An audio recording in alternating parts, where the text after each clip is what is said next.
aller à 25 mètres, c'est pas la peine de couvrir tout ça. Clément est juste derrière. Oh putain, ils sont vite. Ah, casse-nous vite, les gars.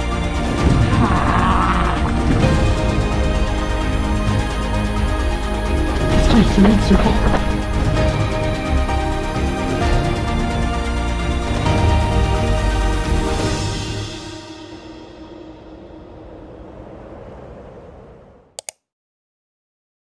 Et salut tout le monde. Et oui, on est sous la neige, il fait froid ici à Méribel-Montaren. On va pouvoir bientôt ressortir les skis, mais c'est pas le sujet de la vidéo. Maintenant 3 semaines que j'ai participé à la première étape du challenge du côté du Cantal et me voici maintenant en Charente pour la deuxième étape. Vous l'aurez compris, un trail relativement plat où la moyenne risque d'être très élevé. Je ne suis pas sûr que c'est un trail qui corresponde vraiment à mon profil, où il y a peu de moments de répit et surtout peu de montées pour faire la différence. Mais bon, c'est pas grave, je vais tout donner comme à chaque fois pour essayer de conforter ma première place du challenge. Je vais tout vous raconter comme d'habitude dans cette vidéo. Allez, c'est parti!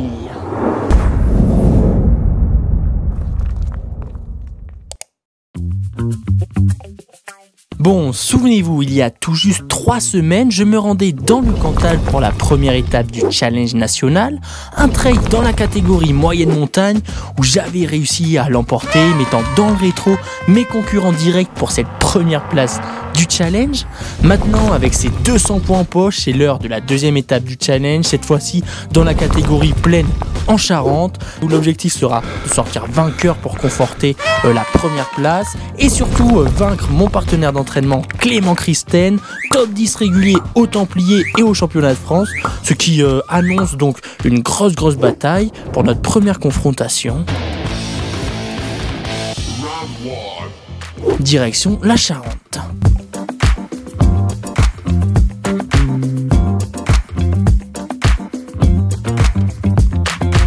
Ah, la Charente, un paysage assez plat pour un trail où on sait que les descentes et montées vont se passer en quelques minutes seulement, permettant donc la possibilité de faire des moyennes assez incroyables sur sa sortie trail. Et salut à tous! Bon ben voilà, cette fois c'est moi qui fais la présentation de la chaîne YouTube de Valtosport.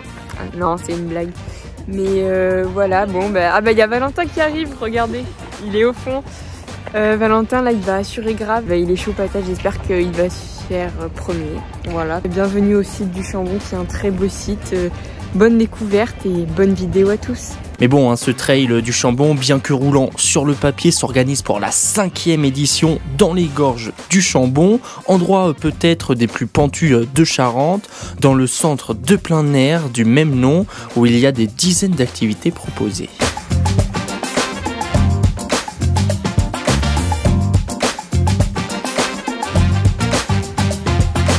Et oui, parce que ce qu'ils ont construit est franchement sympa pour le public. En effet, dans ces gorges, le centre Chambon Village accueille le public en séjour, que ce soit en famille, en colo, en séminaire ou même scolaire, avec largement de quoi s'occuper sur place. Il y a par exemple des balades, bien sûr, des circuits trail balisés, vu que le Chambon possède une station trail, des parcours VTT grâce à une base VTT, du géocaching, un parc aventure, un parc tyrolienne ou encore un circuit flambant neuf de pump track pour ne citer que ces activités. Autant dire que si vous passez en Charente, n'hésitez pas à vous arrêter ici au Chambon pour profiter de cette magnifique station de plein air.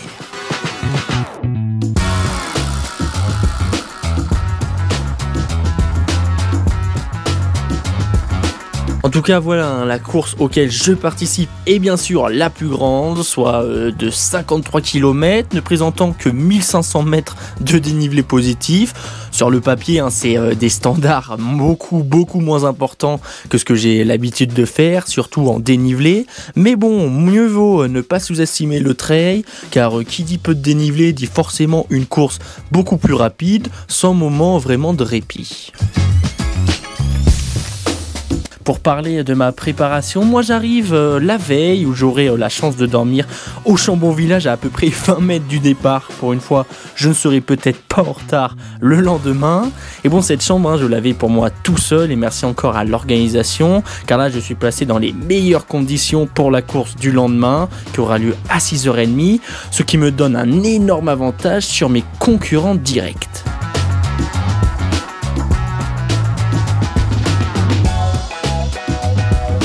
Maintenant, place à la course avec un réveil prévu à 4h30 au petit matin pour cette deuxième étape du challenge. Ouais, quel plaisir ce matin d'accueillir une centaine de participants sur ce 53 km pour un parcours un petit peu atypique au Chambon.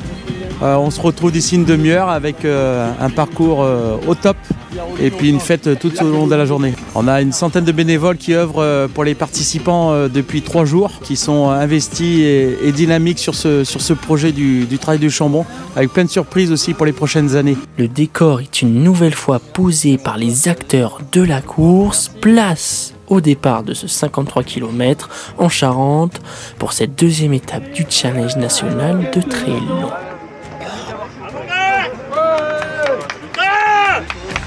Hein?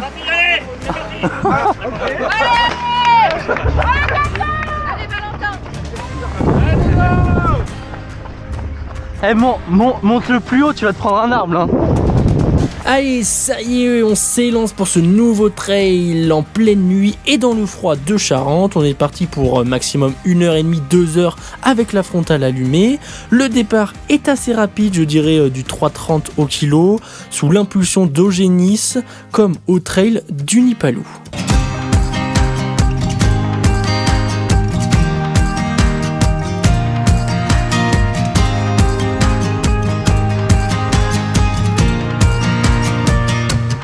Et comme au trail du Nipalou, au bout de 400 mètres de course, une montée assez pentue nous est offerte, où je me place en deuxième position derrière le Toulousain. Une pente pas longue, mais qui réveille bien musculairement à 6h30, surtout que vu que c'est le début de course, on la monte à un rythme tout de même très soutenu.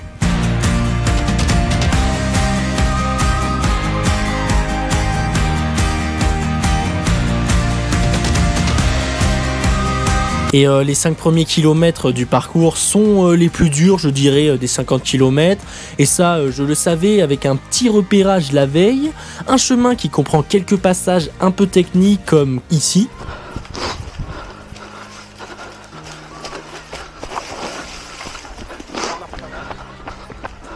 Où avec Clément, on trouve un passage beaucoup plus rapide, nous mettons premier et deuxième de la course très rapidement.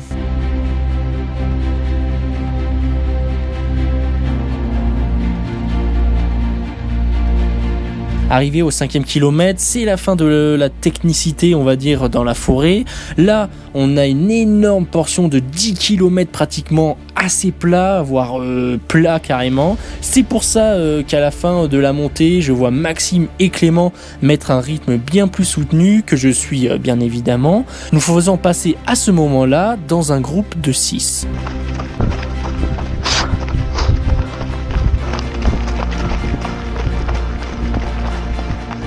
C'est vrai qu'avec l'enchaînement de 3 courses en 5 semaines, on pouvait craindre un manque de jambes, mais c'est pas le cas aujourd'hui. On arrive toujours dans la nuit et le brouillard maintenant au premier ravito dans la ville de Montbron, où je suis un petit peu détaché de quelques mètres du groupe de tête.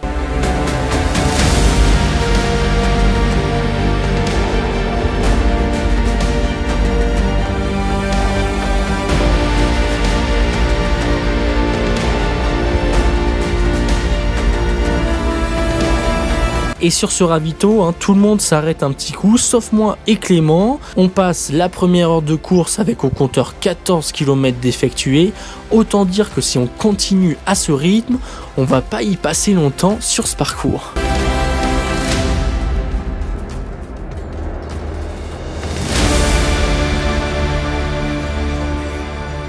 Et le jour commence doucement à se réveiller. J'ai toujours mes 10 mètres d'avance sur Clément qui ne bouge absolument pas. On arrive au deuxième ravito, kilomètre 23, où j'ai envie de m'arrêter pour souffler un coup.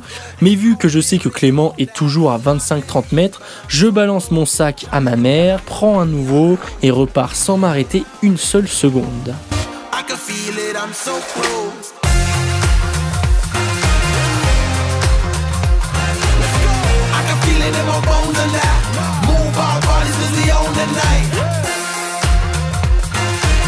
Maintenant, c'est un peu le jeu du chat et à la souris. Sur les kilomètres suivants, je sais que ses qualités de descendeur sont incroyables, donc je fais en sorte de gagner du temps en côte, tant que je perds bien sûr en descente tout de suite, ce qui fait qu'on reste à 10 secondes à peine l'un de l'autre.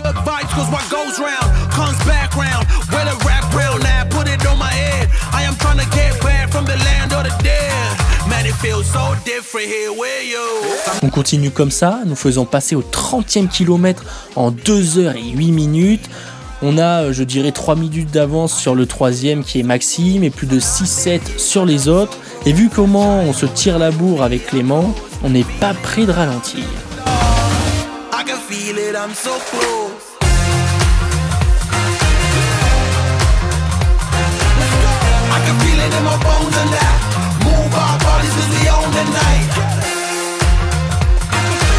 On arrive ainsi au 3e ravito, kilomètre 36. Le coach me dit d'attendre Clément pour éviter de courir seul. C'est pour ça que je prends le temps de boire un coca. Enfin, prendre le temps, c'est un grand mot, parce que je repars pile après qu'il soit passé.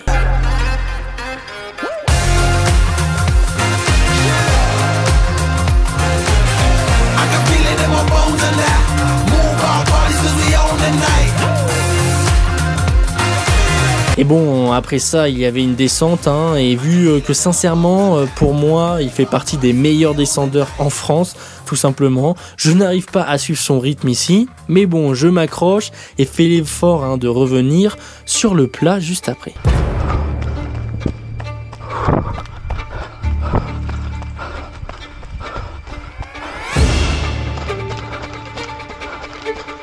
C'est pour ça qu'on arrive ensemble sur le site du Chambon, sauf qu'il nous reste une boucle de 17 km à faire. D'ailleurs, la même boucle que la course de 17 km que fait Manon. Le pire, c'est qu'on entend le départ de cette course avant d'arriver sur le site et on comprend très vite qu'on va se prendre tout simplement les derniers de la course dans les singles où il y aura probablement des bouchons.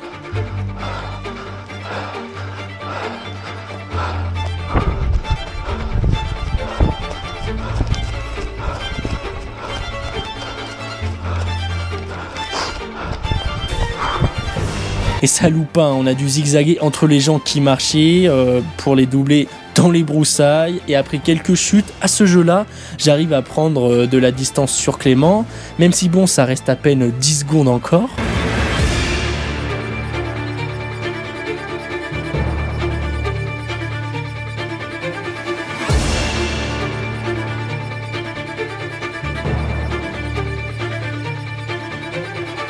J'arrive au 4e ravito, là les jambes sont plus que lourdes, vu que j'ai un peu d'avance.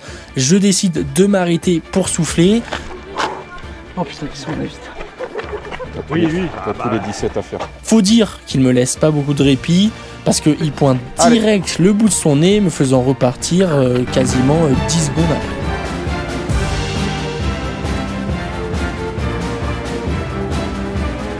Et là, ça y est, on passe la barre mythique du marathon en 2h57, un record pour moi sur cette distance. Bon, voilà, il faut dire que je n'ai jamais vraiment fait de vrai marathon pour faire un record. Là, il ne reste que 10 km, 10 secondes d'avance, autant dire que rien n'est joué.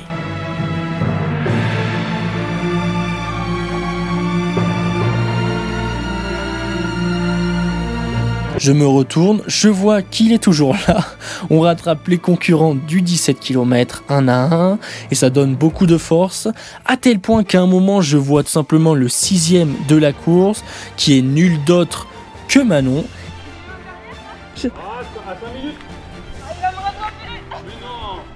Et vu que je lui avais dit que je ferais tout pour la rattraper, j'accélère dans la montée pour la doubler, ce que j'arrive à faire. Désolé Manon. Ce qui me fait avoir presque la minute d'avance sur Clément au kilomètre 48.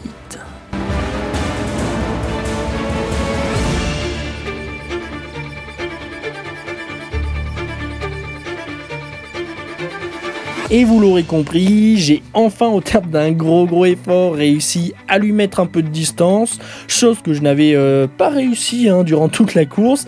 Maintenant il nous reste juste quelques kilomètres pour maintenir ce faible écart, même si là je vous avoue en plus les jambes commencent à être dures à lever.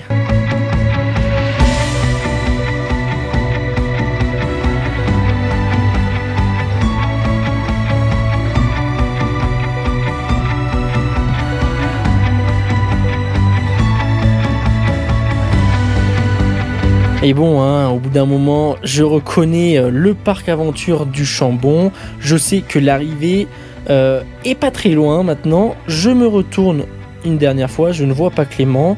J'ai juste maintenant à dérouler jusqu'à l'arrivée. 1 km d'heure. Je pense, peut-être moins.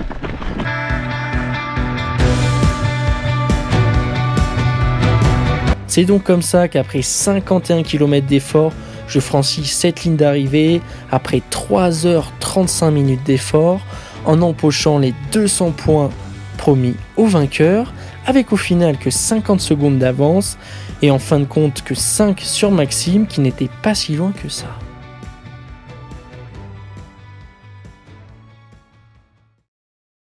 Bon mais voilà, arrivé de ce trail du Chambon.